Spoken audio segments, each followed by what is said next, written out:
And when we were told we were going, we thought we were being sent to death row.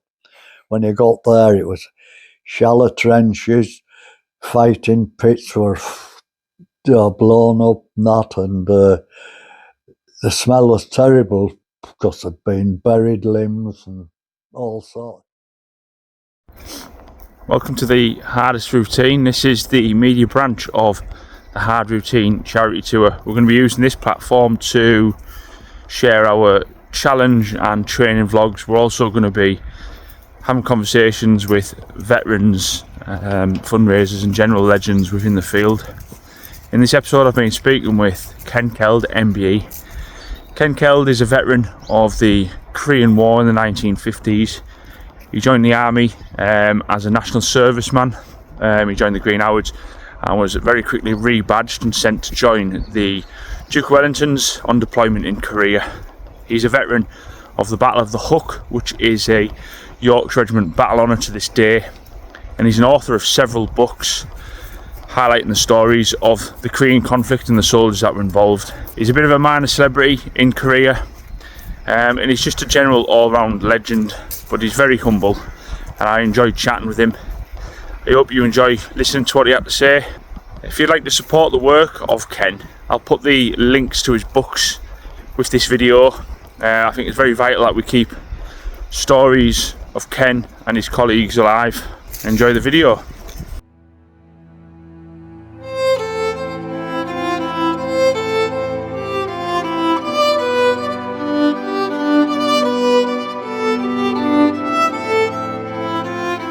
Do you want to introduce yourself? Tell me about yourself. Right, my name's Ken Keld. I served in Korea with the Duke of Wellington Regiment. I first joined the army at Richmond Barracks with the Green Howards before joining the 2nd Battalion at Barnet Castle to do my continuation training. After my continuation training with the Green Howards, I was rebadged to join the Duke of Wellington Regiment in Korea. Were you drafted as part of the National Service? Yes. From the second day I was in the army, I was interviewed by a personal selection officer who asked me all questions regarding myself, with the last question being, have you ever thought about signing on for the extra year? When I answered no, his reply was, you'll go to Korea with the Duke of Wellington Regiment. So after my basic training, I expected I'd be going to the Duke straight away. But fortunately, I was sent to Barnet Castle to join the 2nd Battalion Green Howards to do my continuation training. After continuation training, I was then rebadged to join the Duke of Wellington Regiment in Korea. What were your first thoughts when you got called up for National Service? Well, when I was first called up, like everyone else, I wouldn't have volunteered, but once that buff envelope dropped through your letterbox, you had to make the best of it, which many of us did. You made friends with all people from all kinds of life, walks of life, and formed a true bondship, which we all have today. But fortunately, many have passed away, so the circle's getting more smaller. Of the lads that I joined up with, I can only find other two, and they live in York. Was there a feeling back then of National Service? Was there a negative feeling towards it, or were people quite happy to do it? Yeah, once they got in, once you got in, it was a different. First 6 weeks or first fortnight was quite hard, but once you got over that and got to a battalion, there was a daily routine. you knew what you're doing every day. You either got going out and exercise or on the square drill parade, PT, but you knew properly whatever you did. Fortunate for us, we were the first intake of the 2nd Battalion Green Howards. So there was practically on us and the 8th Quarter Company there. So we got it with everything. We were doing the guards, the fire pickets and everything. But once other companies were formed, we just did our training. It got to a point when everyone had done their training, there was a duty company, and you did all the guards and fire pickets, so the others were doing their training. Were any of your training team involved in World War II? Yeah, yes. Most of our NCOs had been either in Second World War or even Korea, and they were all due to go. But whilst we're training, we got our own. The lads were made up who we joined up with. Because one of my friends was the first National Service sergeant. Due to leaving the Green Hours, I went, among people. I didn't know, well, that's untrue, because there's people I did know had gone to duty prior to me going. So it wasn't too bad. But I was fortunate when I joined up that I joined the Green Hours with a lad I went to school with and I worked with. So I had someone, someone that side. We both had someone to lean on a little bit until you got to know the rest of them. Yeah, that was a good point. It must have been awkward for somebody join up for the first time on their own. But I say, I was fortunate to go in with somebody I'd gone to school with and worked with. Was national service seen as a good thing, especially by the elder generation, or was it? Yeah, I think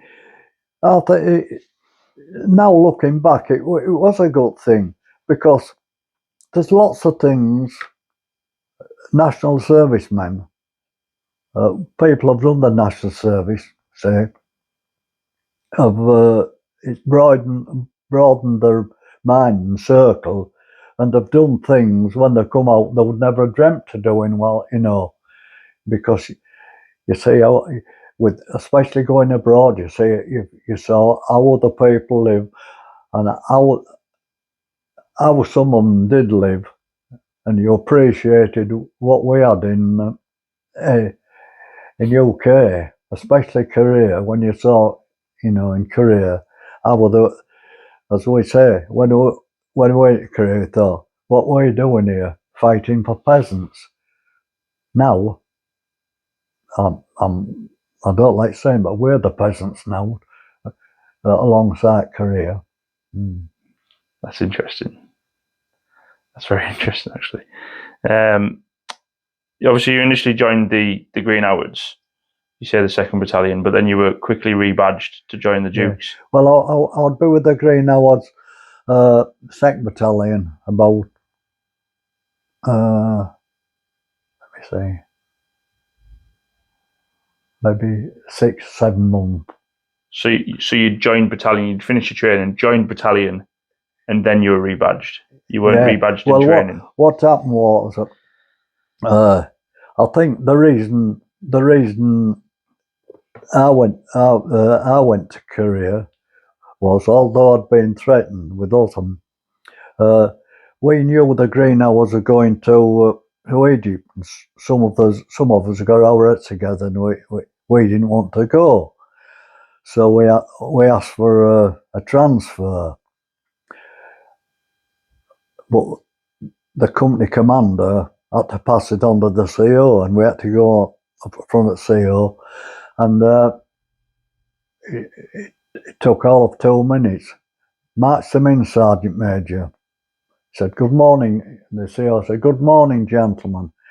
National Servicemen have no preference. Take them away, Sergeant Major. And as soon as they got outside, he's saying, you don't like my bloody regiment, I'll bang it guardroom out of my sight. Then maybe a month later, maybe less, I don't know, because time goes, we're on RSM's parade on the Saturday morning, and usually after parade you're marched off. For this particular day, we're brought to attention, stand at ease, and then we saw the CO come in, the adjutant, with a clipboard. We're brought to attention that, and the CO said, the powers that be say that they have to produce a platoon strength of men to join the Duke of Wellington in Korea. And those that are going will be leaving shortly, and your names will appear on company orders. So after he'd gone, we were brought to attention, marched off parade, went to see, as I did, A Company details, looked at A Company details, yeah, Private Keld, first on list. Next, Private Smith, next on list, my mate. And I was the youngest. And that was it. And we were left on the Thursday. Quick turnover. Yeah, on Thursday, we got sent to Fulford. Were you gutted by that? Pardon? Were you initially quite gutted about having to like leave the Green Howards, move cap badges and move camp? No, it was you could say it was a challenge. Yeah. You were young enough and resilient enough to just take it as it was. There was only one upset because he was going. Yeah. So obviously you've got pride now in the fact that you were a member of the Duke of Wellington. Yeah. Do you still feel any affinity to the Green Howards today or not? Oh yeah, yes, I'm still. I'm for. Well, I had it. I haven't so many now. I had I could say I had friends in 2 camps. You know, I had friends in the Green Howards what had gone to Korea with me, and I had lads what in the Jokes that I went to. So there's a space in your heart for both. Yeah. But I think I lean more to the Jokes. Yeah. Only for what I went through with the lads served with, you know what I mean? Makes all the sense. Fun. Makes all the sense in the world, yeah. Yeah. We had some, both in the Green Howards and the Jokes, we had some very good NCOs. I think there was. I didn't care for our officer at our platoon officer in the Green Howards at Barnet Castle, and I think that's the reason my friend now at top of the list, because we used to push his patients to not get him put on a charge, and I think that was one of the reasons we were top of the list. But I got Sergeant at Barnet Castle. He was an old soldier. Bill Foster, he was on his way out. Bill Sheridan, been in Korea with the Jokes. Pete Curry had been in Korea with the Leicesters. They were all good lads. They were most of them were on their way out.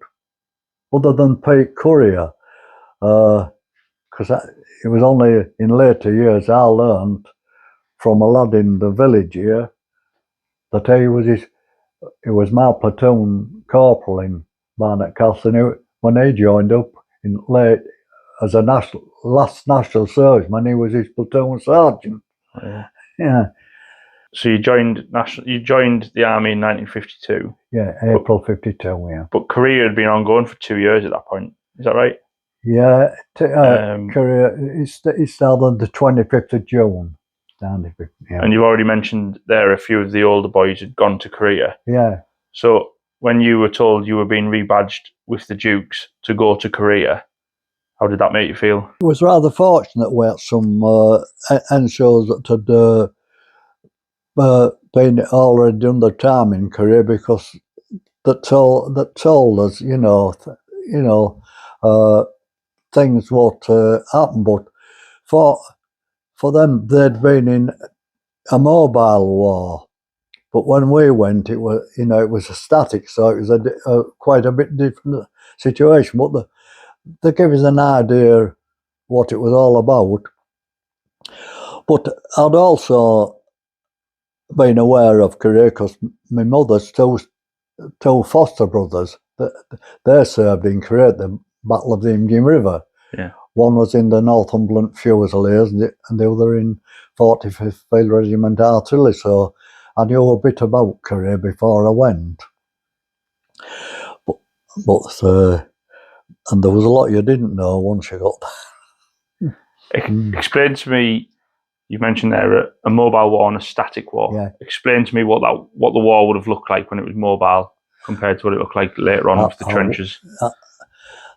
I wouldn't know really, we're not being involved. They'd been the United Nations had pushed the Chinese up to the North Koreans up to the Yellow River, the borders of Korea, and that's when the Chinese intervened, because I thought they were going to go, over the border into China. That's when the Chinese came in. And that's where the lines probably were drawn, and it became more of a static war. And that's when they pushed the United Nations right down south of Seoul again. And there's a few battles down there. One's the Ulster Rifles in what they call the Happy Valley, I don't know why. And then there's Battle of the Imjin River. But gradually they built up and pushed up onto the 38th parallel, and that's where the static warfare. We were prattling, part of it was in was in North Korea. It was just over the 38th. And then it was practically, you did same thing practically every day, you know what I mean? Last light you stood up on step for an hour before the last light, and unless there was any movement or anything happening in front, you cut down to 50%. The rest it went and either building new bunkers, digging trenches. You're always kept busy unless you'd been chosen to go on a patrol, which every night, three of you went out of each platoon, down about few hundred yards in front of your platoon. You weren't there to engage the enemy. You were there to alert and come. You pull back if anything. You know what I mean? I did a few of them. I did one. I did one.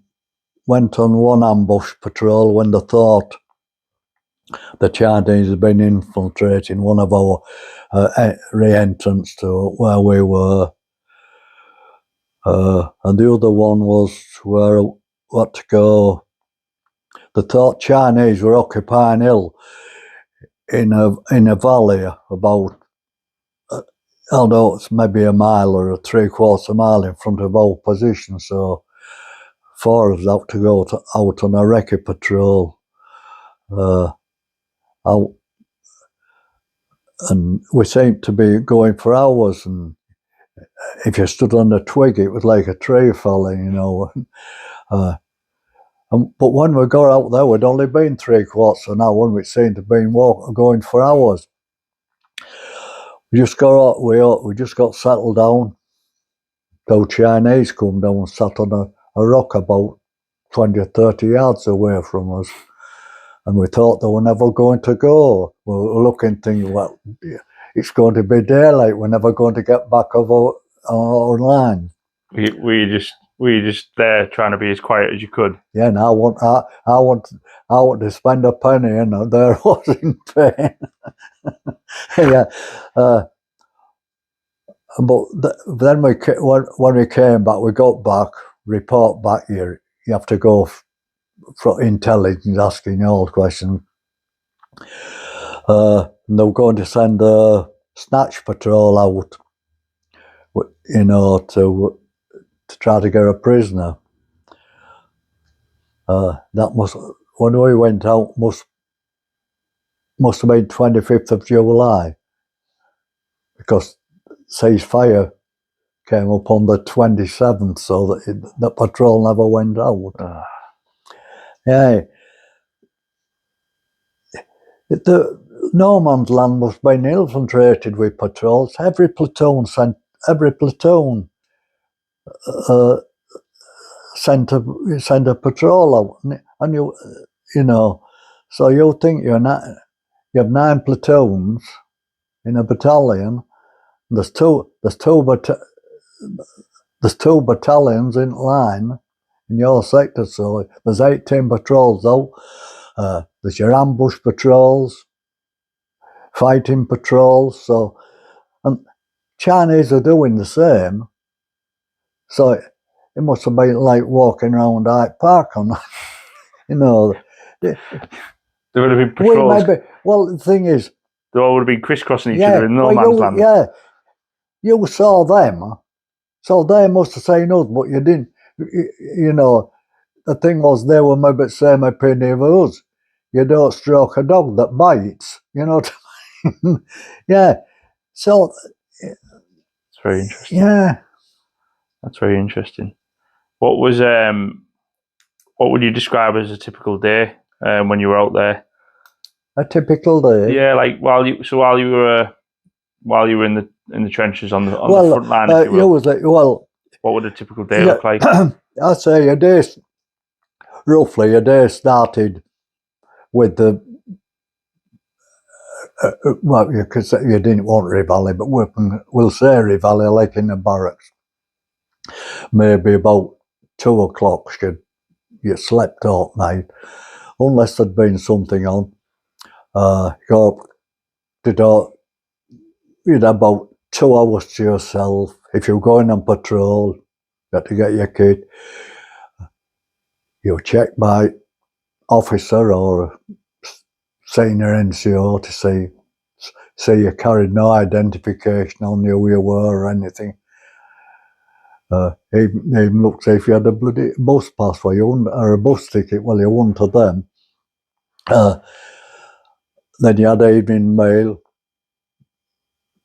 maybe cleaned weapons or things like that. Then I went to stand to at last light.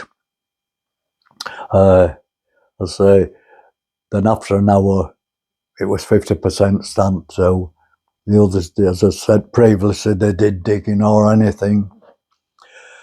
You went on stand to again at first light for an hour, then stood down.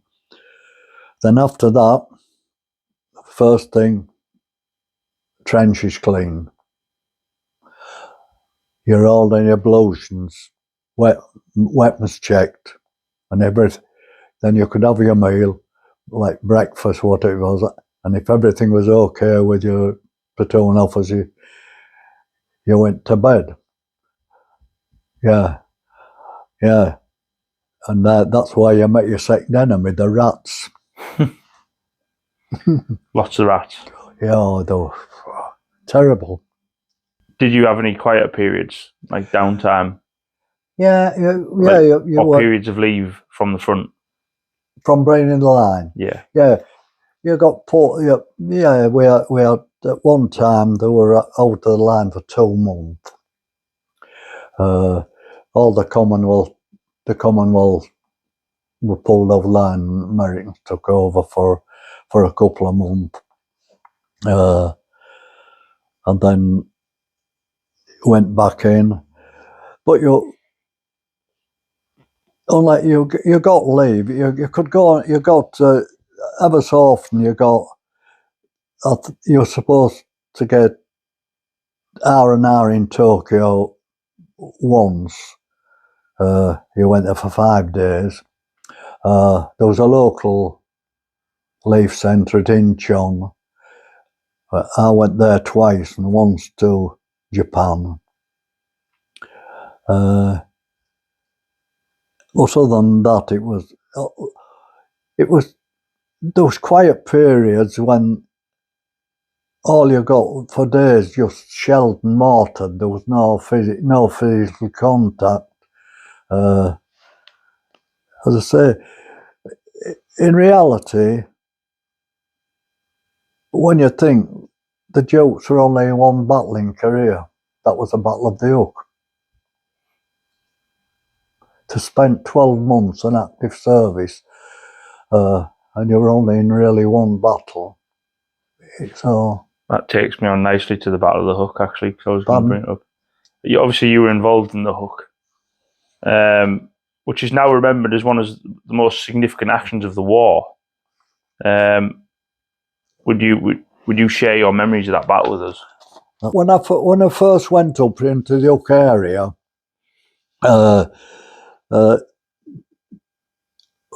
because Charlie Company and Able Company, they'd been in turn they'd been attached to the Black Watch, they were on the Hook first when we went back in the line, and so I don't know which it was, but either Charlie Company joined them first or A Company second. So when they actually went up onto the Hook area itself, Dog Company, which I was in, and B Company had to be two forward companies. So when Dog Company was onto a feature going .121, which was to the left of the Hook, we were covering the Hook from across. And then after a fortnight or so, whilst went on, when I first went there, I got chosen with 7 others. We used to do 2 hours on and 6 off. We were on an observation post for a few hundred yards in front of platoon. And we were there to direct fire for mortar fire or anything coming up, which was a bit eerie on a night on your own out there, especially if the 2 that we were replacing you didn't turn up, because one he had to go back and see where they were, so the one was left on his own out there, and but after a fortnight, B Company had been probed and attacked. They were on alert all the time for a fortnight, and the intelligence knew there was an imminent attack coming from the Chinese through intelligence, but we didn't know. So after a fortnight, they decided that D Company, which I was in, would replace A and B Company on the Hook itself, on the Hook feature itself. So that was when their tactics are the first ones come to destroy. They drop in a trench and blow themselves up, you're with them, baby, you know what I mean? The second lot come to take over, the third lot come to stay. But what happened with as far as I know, the Dukes had a bloke called Captain Colin Glenn and Corporal Taylor. They were out and they were laid within yards of the Chinese forming up. And when we were told we were going, we thought we were being sent to death row. When you got there, it was shallow trenches, fighting pits were blown up, and the smell was terrible because there'd been buried limbs and all sorts. Because the Americans, who previously been on it, and the others, and the French Canadians, same, they don't clean up like British or Australians. You know, the discipline is good. But why that changed?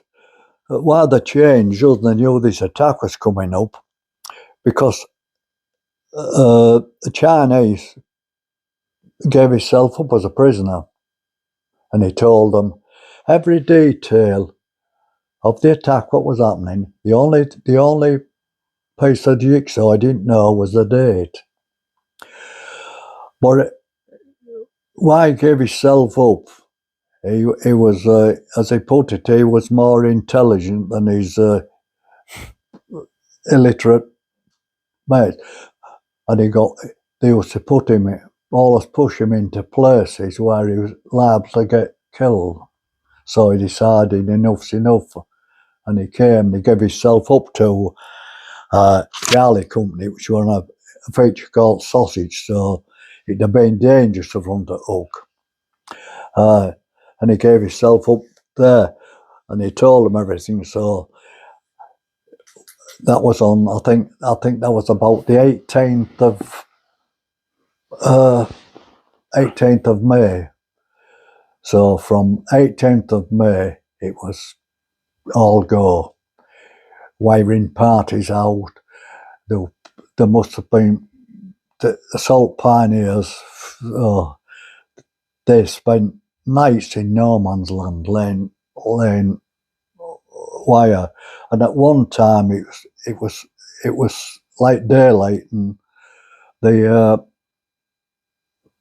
platoon officer of the assault pioneers asked the CO if he could, if could the stop not go out on these particular nights, but the CO said he was prepared to take casualties, so they had to go. And the officer, he happened to be one of the casualties. Yeah. And so that it just built up, and so on what was it, about the 26th of May, we were only on 4 days. The 26th we changed over at midday with B Company. It was usually night, but on the particular time the changes at midday, and they just every night. First, they probed, as you say, a platoon attack, and it grew up. Tried to find our weaknesses, but we hadn't to return any fire or anything.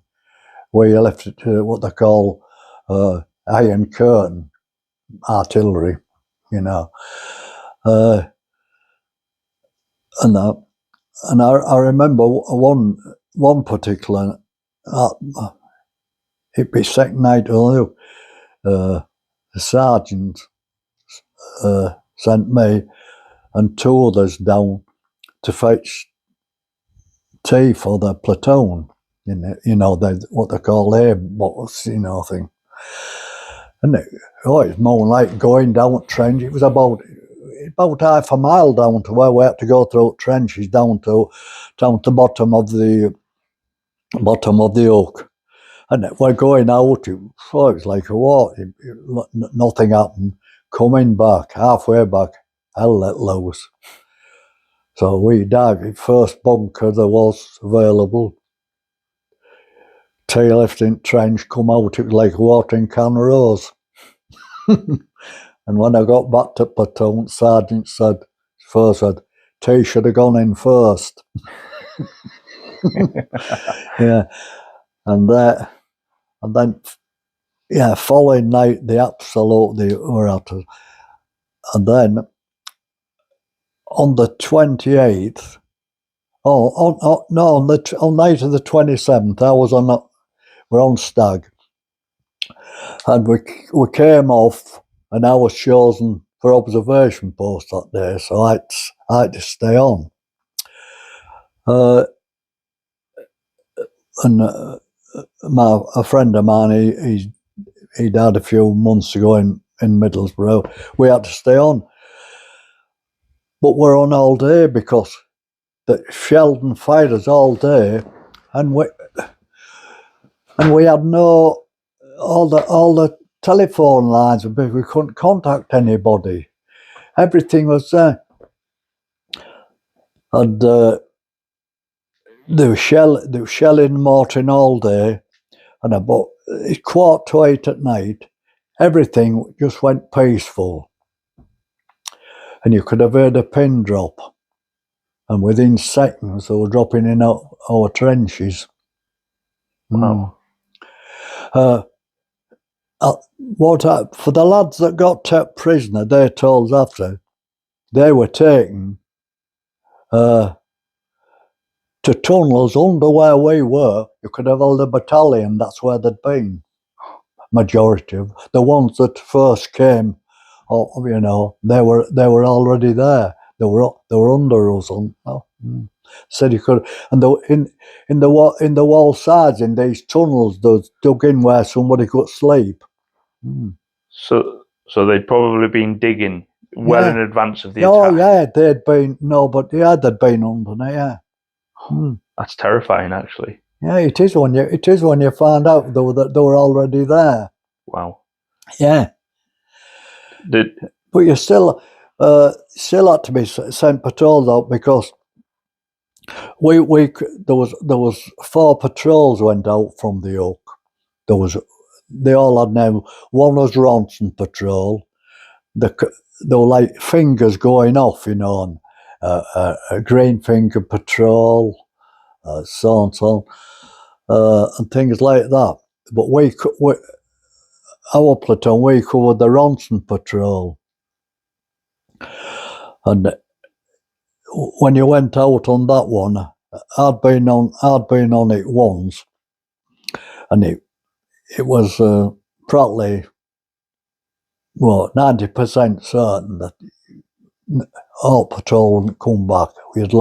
On that particular time, though, we all came back because the start shell, we pulled back, and they just put iron curtain down again and did it.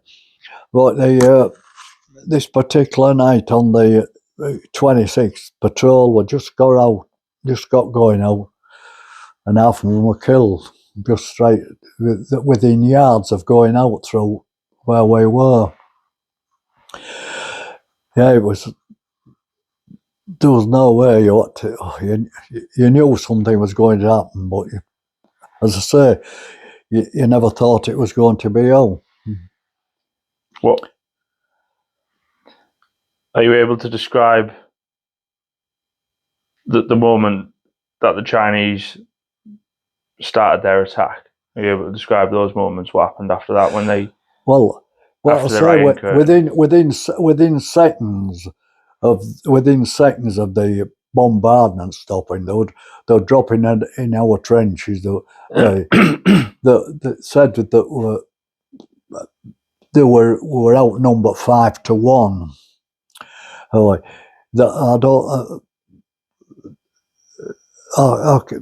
There is the figures of how many attacked us, but unfortunately, last week the batteries of the radio sets went dull, so that was it, and they had to coming back in.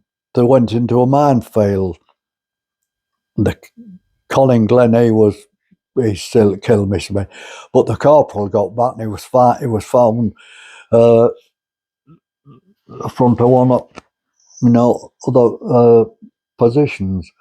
At my section, we did as much as we could. All our weapons, well, first of all, we were going to go back into our bunker, shell it, and that was it. Bunker gone. And most of our weapons were damaged, so we fought back as much as we could. And we were fortunate that the number 2 Bren gunner in our section covered our, you shouldn't say retreat, but we had to do it. We had to retreat out. He covered us and eventually killed himself. And we were pushed back. We were pushed back into a tunnel where we slept. And the Chinese were out shouting. They didn't come in. There was asking us to give ourselves up. We were prisoners. We will treat you well. And the second word was off. Their answer, and they blew the tunnel in. They blew it in. So we were Trapped. We'd be in about 10 hours, something like that. All you could hear was Chinese voices and thudding, and we thought, just sat there thinking, hoping and praying that you'd get, And then, as I say, hours later we heard English voices, and it was engineers. What was that like, being trapped in the tunnel? Oh, bloody awful. That's why I don't like people can't understand now I won't go in lifts. I have to be absolutely pushed to go in a lift. Because if I go in a lift, I can't breathe. I panic. I'll say I don't mind going in a lift where there's one where the door lifts. I can see out, it's glass. Yeah. But one's where you're enclosed in, and I don't like it. I don't like it when you're in a lift. I want to get in a lift, either up or down, and don't stop. Because I'm afraid with people pushing buttons, I'm always afraid it'll jam and I could. And you attribute that fear now to being stuck in that tunnel. How long were you in the tunnel for? About 10 hours. 10 hours. Somewhat like that. And was there a sense when you were in that tunnel that you might never come out again? Yeah, it was. We thought. Well, we thought we'd come out, but we thought we'd be eating rice 3 times a day. We're taking prisoners. But fortunately, we were engineers. I can remember Tom Watling, 55 engineers he was, and he got us in this shallow thing, and he said, "Right, all lads, you've got to go over the top." He said, "Do it in relays, but not all, because Chinese snipers would be." So, and I can never remember going over the top. And years after, I once asked this lad from Middlesbrough, I say, "Dad, a few weeks ago, you're on this show. What happened?" When she said, "I don't know, I followed you, and that's all I know." Wow. Yeah. And we had to go over the top and down to the bottom. Oh, and then. Was this after the tunnel? Yeah. After you'd been released? Yeah. Next morning, we're down there, and there's things laid with blankets over them and that. You're thinking it was like a scrapyard with vehicles being. Desolation. Yeah. And there they gave us a meal, and we sat outside Morgan, bloody ambulance station, and that you think you were hungry, went on nothing much for 4 days. What did your section see much of the fighting before the tunnel? Not a lot. We seemed to be at it for. It seemed like hours, because there was so much going off. You didn't, it was horrendous. You didn't know though. There was all shelling going on, and your mind was just a blur at times, you know, a matter of, you know, watching every other's back. What all you thought about was how many you could take before they got you, you know what I mean? Yeah. But still, then all our weapons, we finished up. I think we had one. We finished up in tunnel with a grenade and a match it. Yeah. Yeah, if they put their heads in tunnel, they'd chop their heads off. The Battle of the Hook in Korea is now formally recognised as a Yorkshire Regiment battle honour. Obviously, the Duke of Wellington was formed part of the amalgamation in 2006 to become the Yorkshire Regiment. How do you feel pride in that? Yeah. And do you hold any reservation about the fact that a modern regiment, if you will, holds that battle honour on behalf of the Dukes? No, because it's part of history, isn't it? As long as that battle honour's there, when the last of the Dukes are gone, it's still there, isn't it?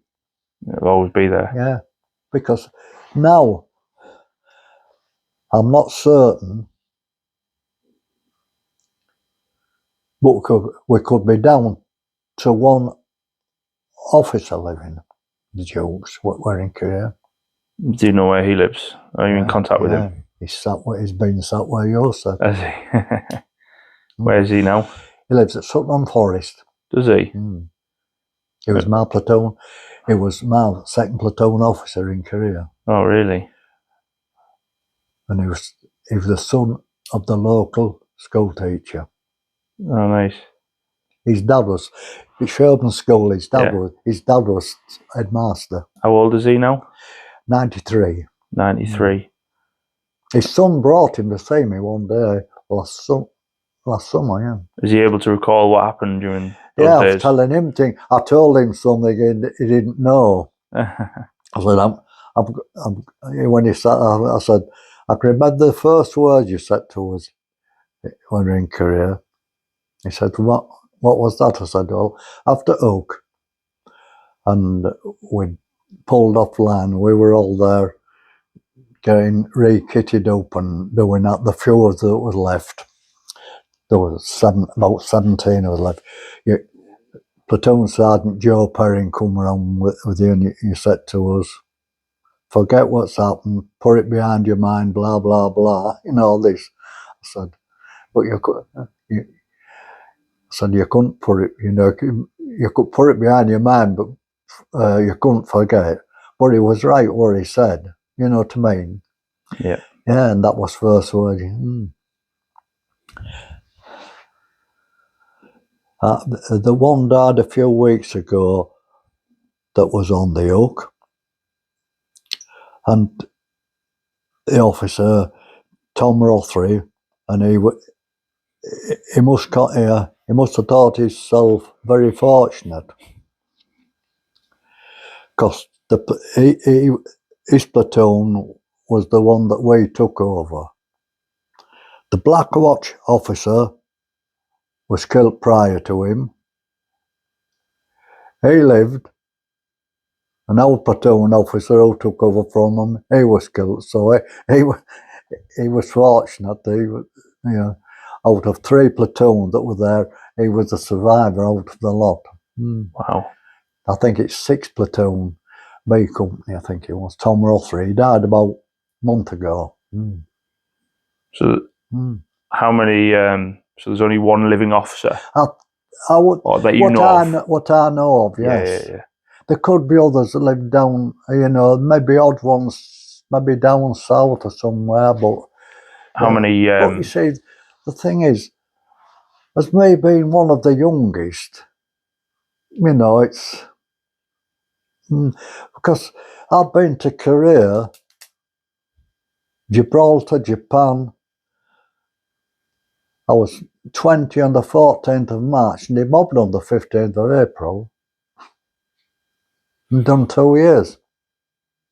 Are there many Korean soldiers left? I say Korean soldiers. Oh, yeah, soldiers from the Korean... Yeah, there's quite a lot. there'll be the branch I'm running now, I've about 100. And there'll be others, and there's others, you know, just can't be bothered, you know. It's the same as your love and Same as the Afghan veterans. yeah, they just don't want to know. Yeah. And my answer to this is they either had no friends or they owe somebody something. That's my. Yeah, it's the same with the Afghan veterans. There's some just aren't bothered. Yeah. And one of them, what I can remember one of them say, I don't want to be playing bloody soldiers. But it didn't matter that it's, you know, as you found out, you think people think they're friends in Civic Street, but they aren't. it's not the same. Because you all had nothing or you all had something, and it didn't matter what situation you were in and how bad it was, even on the hook. Somebody always had a bloody could make fun of it. Even you could. Yeah. They call it the British squaddy humour, don't they? Like, we'll just take the piss out of anything. Yeah, but career was different. As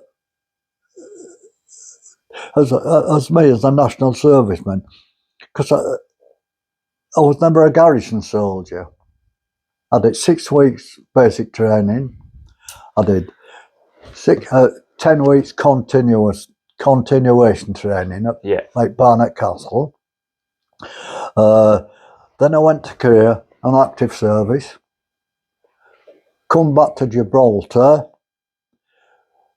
I had 4 months to do. The Queen was visiting the May. I was one of those prattly left of the career not to be demobbed. So we were wanted. Well, that bit wrong word to say.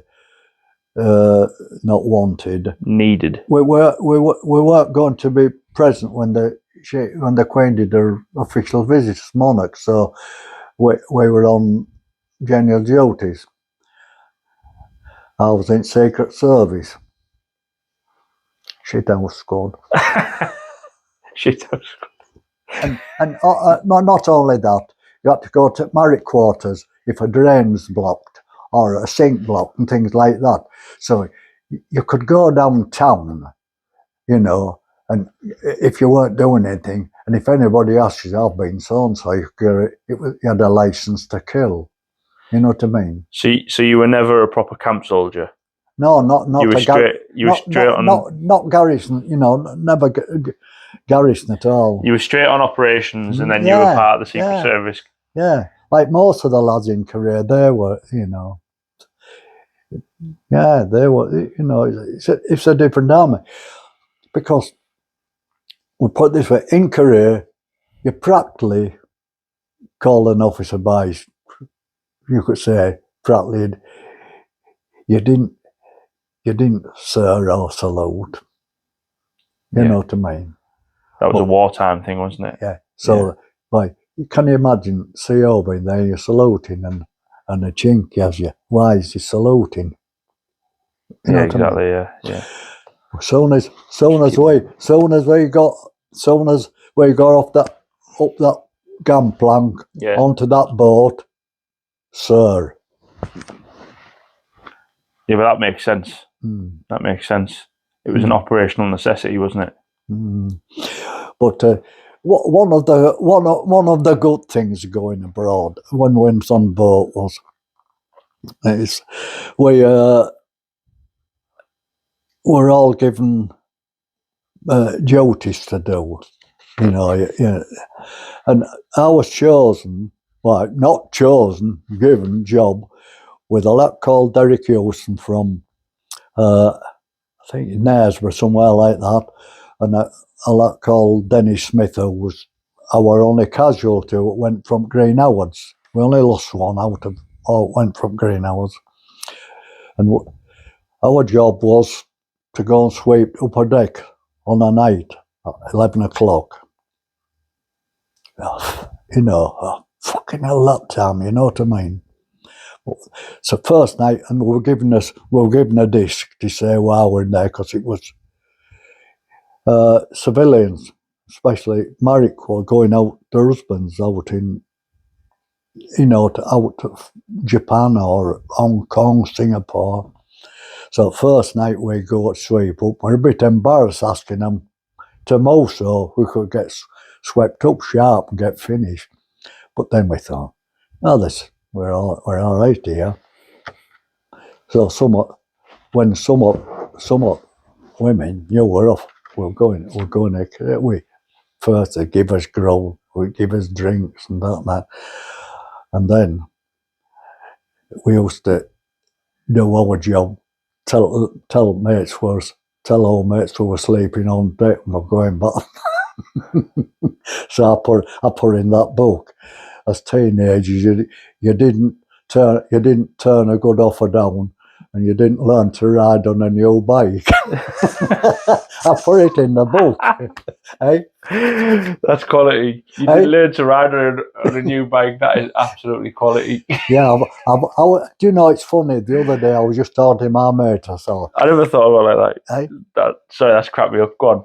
I was talking to my mate, I said, I just wonder, some of them lasses were late 30s and that, and that we were 18, so half, they're gone now. But they were going, they'll go to him. But half of them left at Singapore, others, after they got off to Hong Kong, it's a dull affair, going to sweep deck. Yeah, it was.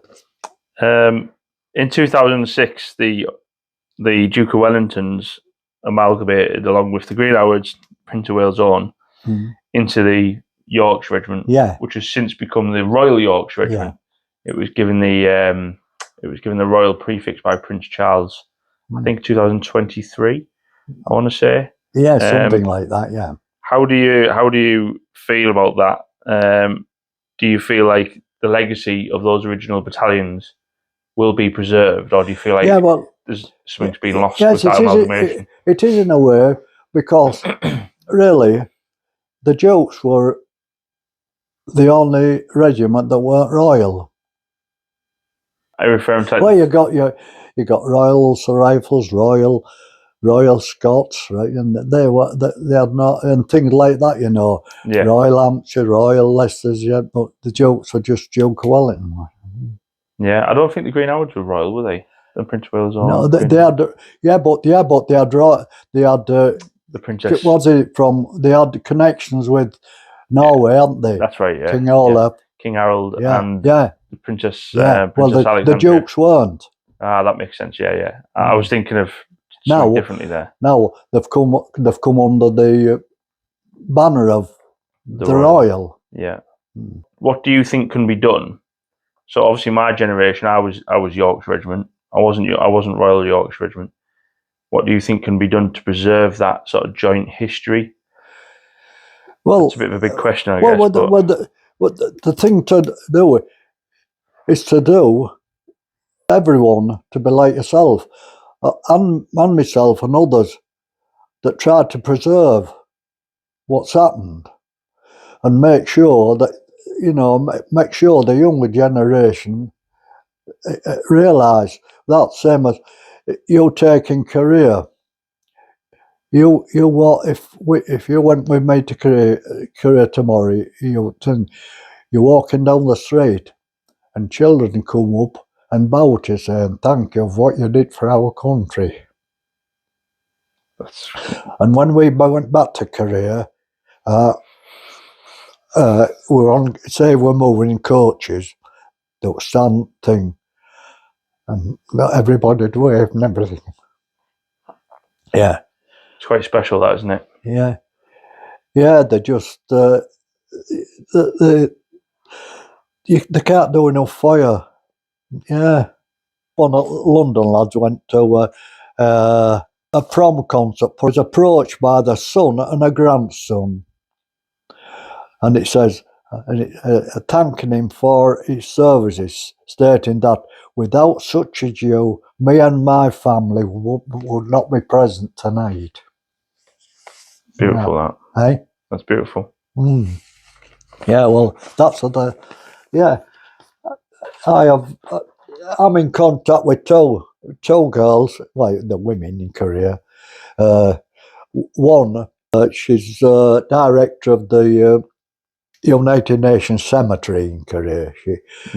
She sent me all the photographs of the Duke's graves, and You still feel a strong connection with Korea then? yeah, Since that, I could.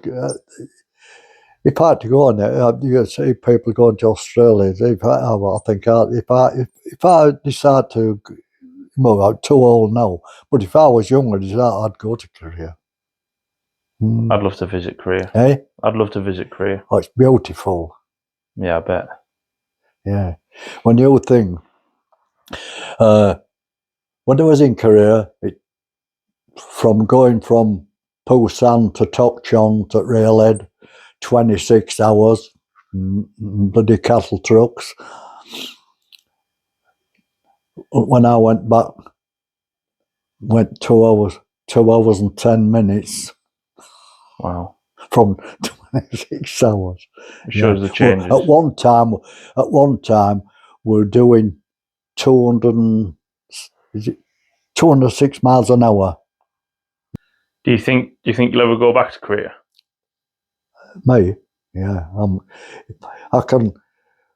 They'll sponsor me 27. Are you going to try and go back on 27, or would you go earlier if you could? What they do, they sponsor every 3 years. Yeah. They pay, sponsor me and to pay so much towards whoever goes with you. And does that become like some sort of state visit? Not a state visit, you know what I mean, don't you? Like, it's an official visit. Yeah. You sort of treat like oh yeah, a VIP almost. top hotels. When we went back there the last time, the first day they took us to the demarcation where the United Nations are looking over the border, and we stood there, and there they are, North Koreans watching you through field glasses about 100 yards away from me. And in the no man's land between, there's two, I don't know the exact distance. There's two villages. One is North Korea, Korean village. One is South Korea. The mix. Oh yeah. But no one, they checked every day that nobody can go in and out. You know what I mean? But they check with the United Nations. But you either live in that village or not. I don't know. There's something. I don't know whether relations going up, but they get on well together. They say it's two villages, and the South Koreans, right, all goes to feed North Korea. Right. Yeah, and every day they ring up twice. United Nations ring communists up, and all they say, everything okay? Yes, that's it. Phone them. That's all it is. Twice a day. It's crazy that the same people, same nationality, same land, now same shared history. When I first went back to Korea on the second time in 2010, all the border was with Americans. Now it's controlled with I think they do a 3-year period of all the United Nations countries. Yeah. Peacekeeping. Yeah, they do a 3-year stint there. Yeah. I hope to go to Korea one day and see that. To be fair, because it's always really interesting to me. Really interesting. We could talk all day. I think, like, genuinely, we could talk all day long, and we'd probably just keep going and keep going. Do you have much contact with any of today's Yorkshire Regiment? The only ones I've contact with the Yorkshire Regiment is what they call chairman Mick Lynch. Mick Lynch, because he's chairman at Green Howards. So, oh yeah. So I get stuff for him, and Reggie Perrin. His dad was my platoon sergeant. I thought it was a bit funny when they got rid of one of the Yorkshire regiments. You know what I mean? But 3rd Battalion, and especially the Green Howards, because Green Howards at one time were the most recruiting. At one time, weren't they? Yes. Yeah. Well, so it was the Green Howards became the 2nd Battalion. Yeah. And then when they amalgamated again in 2012 or 13, yeah, the 2nd Battalion, which was the Green Howards, was the one that was cut out. What I couldn't understand is Prince of Wales on was the 1st Battalion when it first came out, because to me there had already been amalgamation. They'd already been amalgamated with the East and West Yorks in '58 at Dover Castle. They were the youngest battalion. You would have thought that either the Dukes or the Green Howards they'd have been 1, 2 and Prince of Wales 3, but it didn't work out there. Prince of Wales were 1. Couple of closing questions then. When you look back on your service and everything that's happened since, so that can include all your work afterwards with the Korean Association as well, what gives you the most pride out of everything that's happened? That's a big question, that, isn't it? It is really. Well, because you've done quite a lot of good work. It is a hard question to answer. Yeah, really. it is. Yeah. Well, one of the main things, personally,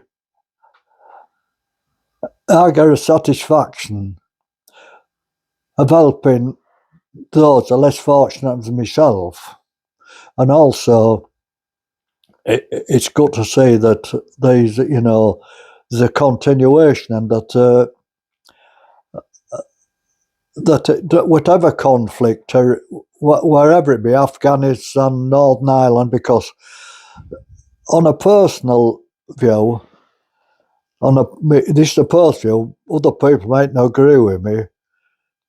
I think we were far better off in Korea than though anyone serving in Northern Ireland or in Afghanistan, because personally, I knew my enemy. I knew where they would come from. Afghanistan and Northern Ireland, nope. You didn't know where they're coming from. There could be friends today and foe tomorrow. That's right. But we were fortunate.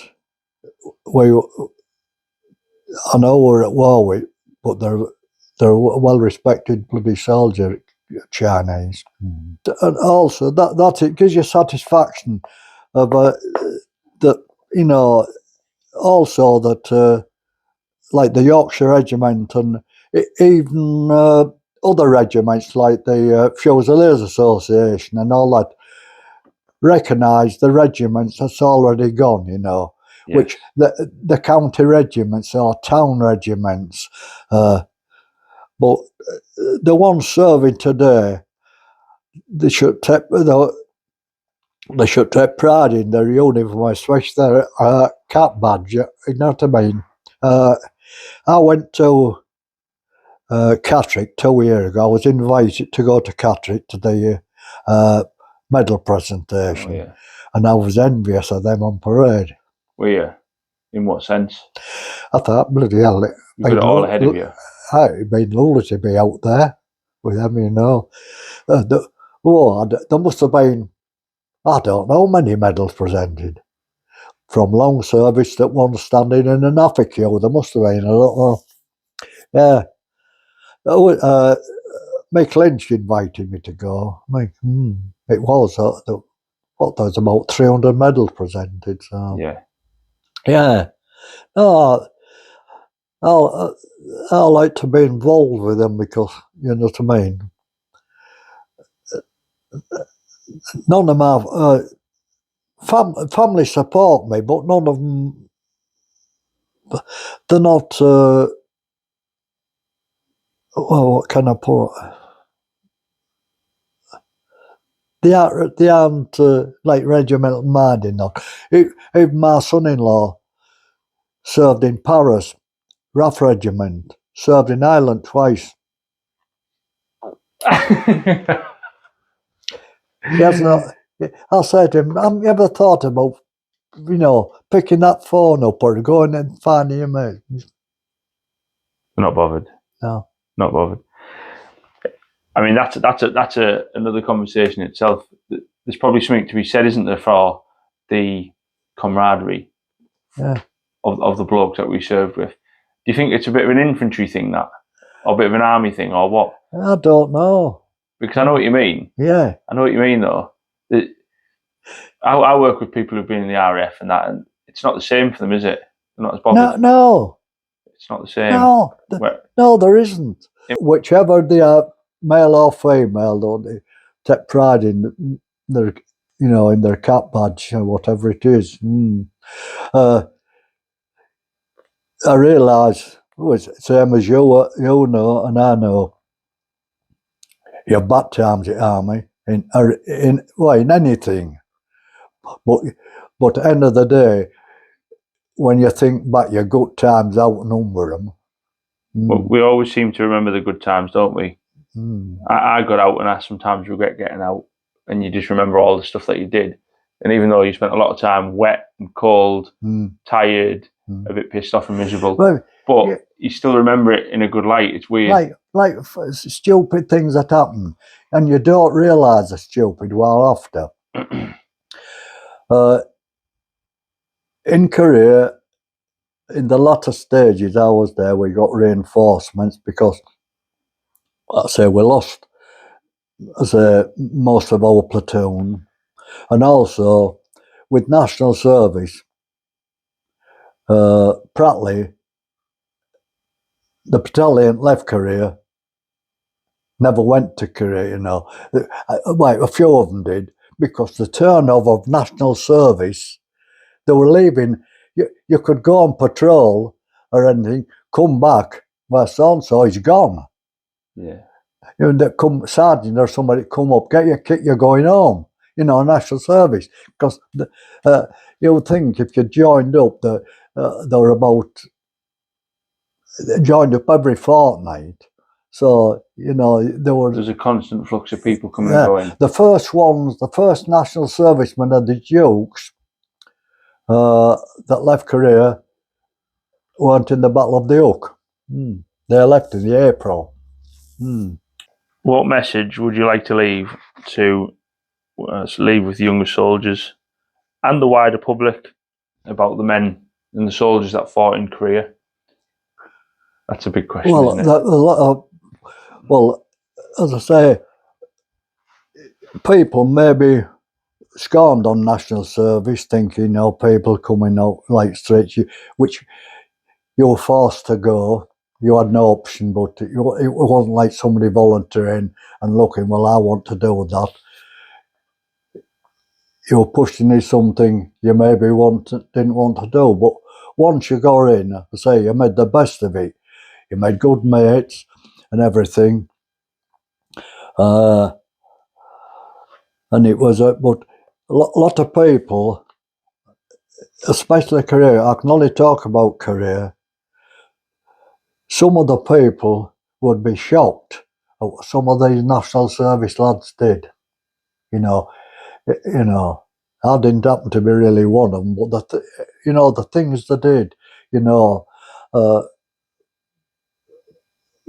just can't believe it.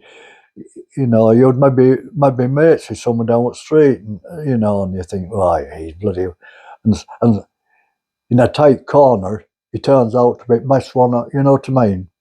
Yeah, doing things which I was thinking, like the Bren gunner that covered us, the lad who put his helmet over things. These were all national servicemen. These are only a couple of incidents.